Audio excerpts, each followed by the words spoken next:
drills are peaceful. But the Gulf of Oman has been a point of tension between the United States and Iran after Washington blamed Tehran for attacking 2 oil tankers that were there earlier this year. With that, we bring in member of the House Armed Services Committee and a Navy veteran who served in Afghanistan, Congressman Jim Banks. We appreciate you being here, sir. Thank you. Good to be with you. So should we take the Iranians at their word that this is just a peaceful drill to ensure security and safe passage and goodwill for all?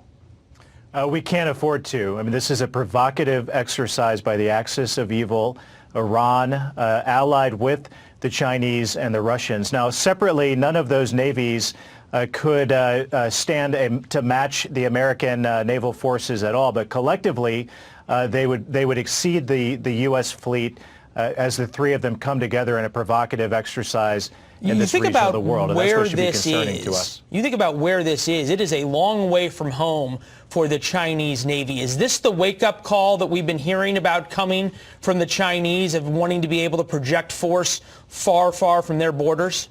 Yeah, really, absolutely it is, Leland. This is an example of the Chinese aligning themselves with a very dangerous actor in Iran. Now, just yesterday, Iran was probably responsible for the bombing attack in Iraq that claimed the life of an American contractor, injured many other American troops. The very fact that the Chinese would align themselves with Iran in an exercise like this in a provocative fashion should be alarming to every American. It certainly is to myself as a policymaker sitting on the Armed Services Committee. Should it also throw in the face of any Republican who says, well, Russia can be our friend, we should have an alliance with Russia against China, Russia's not that bad? This might prove exactly who they are and who they think their friends are, right?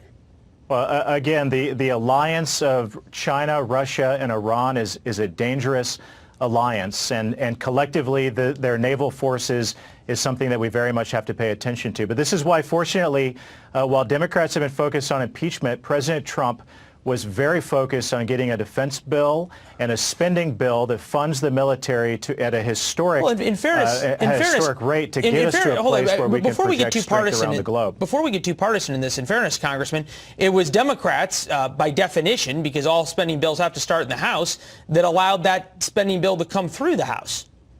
Well, it was a negotiated bill between the House and the Senate that the president helped negotiate. But you can't ignore the fact that for all 3 years of this president's time in office, we have returned the American military to where it needs to be after watching it decimated during the Obama administration, just passing the largest defense bill in American history. This president does deserve a lot of credit for that.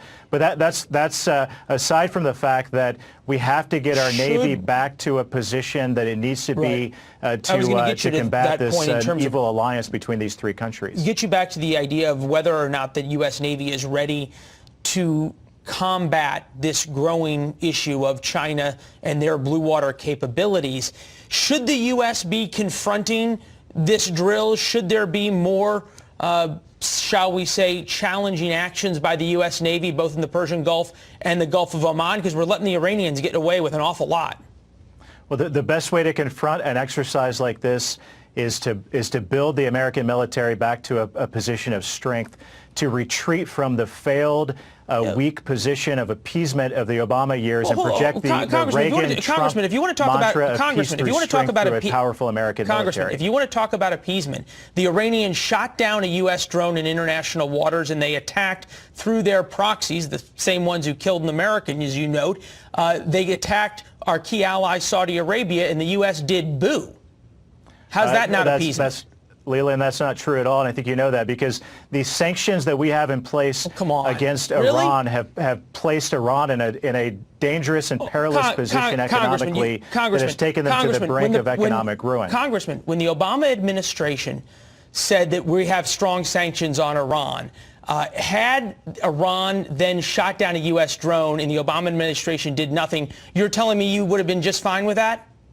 The Obama administration drew multiple red lines that were ignored with Iran, while this president, in pulling out of the dangerous Iran nuclear deal, has placed Iran's economy on the path to ruin. That's why Iran is like a flailing child flapping its arms around, trying to retreat from these sanctions that have brought them to the brink of economic ruin. That's why they're acting out in the way that they are. But as you noted, they sponsored the group that killed a U.S. contractor and a U.S. citizen and then also hurt U.S. soldiers. Doesn't that deserve a stronger U.S. military response? The sanctions aren't working to curb their bad actions.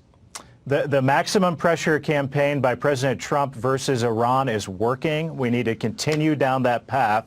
And at the same time, we need to stick to the commitment of growing our Navy back into a 355-plus ship Navy. How do you tell the family of that American contractor that sanctions against Iran are working when Iran is still emboldened enough to have their militias attack U.S. citizens? I'm not sure what the premise of your argument is, Leland, because the maximum pressure campaign of this administration against Iran is working. Congressman, how can it be working if Iran is still emboldened enough to use their militias to kill and hurt Americans? Clearly, they're not being pressured enough. Bottom line is the fact that Russia and China is aligning themselves with a malign and dangerous actor like Iran deserves our attention. So should we put more sanctions? It's why we need to build the Navy back to a 355-plus ship Navy. Should we put more sanctions on Russia and China? Should we be harder on them because they're aligning with Iran? We have sanctions on Russia, and both of those countries deserve our maximum attention and pressure as we pressure both of those countries as well. This is a dangerous example of these three countries aligning themselves in a way that we can't ignore, and it's why I give the administration a great deal of credit for returning the American military to the strong position that it needs to be. There's a lot of questions about exactly whether or not maximum pressure truly is maximum pressure. We'll leave it there, Congressman. We appreciate it. Thank you.